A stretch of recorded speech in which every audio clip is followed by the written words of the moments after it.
ছোটবেলায় সোনার ডিম পাড়া হাঁসের গল্প পড়ে সবাই, তবে মনে রাখতে পারে কয়জন? নাহিদ রানাকে নিয়েও একই ভুল করল বাংলাদেশ ক্রিকেট বোর্ড।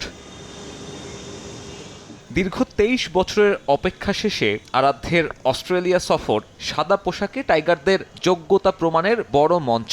অথচ এই সিরিজে যে হতে পারতেন বাংলাদেশের ট্রাম্প কার্ড, সেই পেসারই ইনজুরিতে। জিম্বাবুয়ে সিরিজে ওয়ার্কলোড ম্যানেজমেন্টের অভাব চাপাই এক্সপ্রেসকে ছিটকে দিল।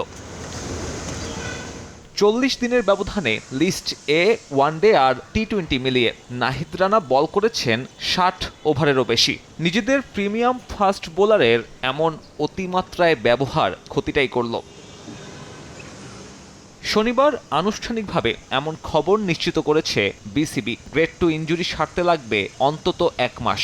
এরপর পুনর্বাসন প্রক্রিয়া মিলিয়ে মাঠে ফেরার জন্য দরকার আরও ২ থেকে ৪ সপ্তাহ।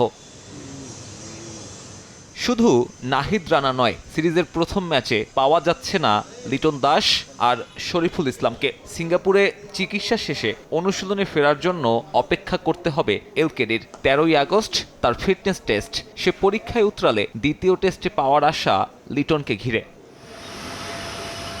শরীফুল আছেন পুনর্বাসন প্রক্রিয়াতেই। ২৯ জুলাই থেকে বোলিং অনুশীলন শুরু করতে পারবেন। তার ফিটনেস টেস্ট আগামী ১২ই আগস্ট। আনুষ্ঠানিকভাবে না হলেও ১৩ তারিখ থেকে শুরু হতে যাওয়া টেস্টে তার না থাকার সম্ভাবনাই বেশি। একই বিবৃতিতে মোস্তাফিজুর রহমান আর তানজিম সাকিবের ইনজুরি আপডেট দিয়েছে বিসিবি। চলতি মাসের শেষ দিকে ফিটনেস টেস্ট কাটার মাস্টারের। মাঠে ফেরা হচ্ছে না ১৮ই আগস্টের আগে। আর সাকিব চলতি বছরে মাঠে ফিরতে পারবেন কিনা তাও নিশ্চিত নয়।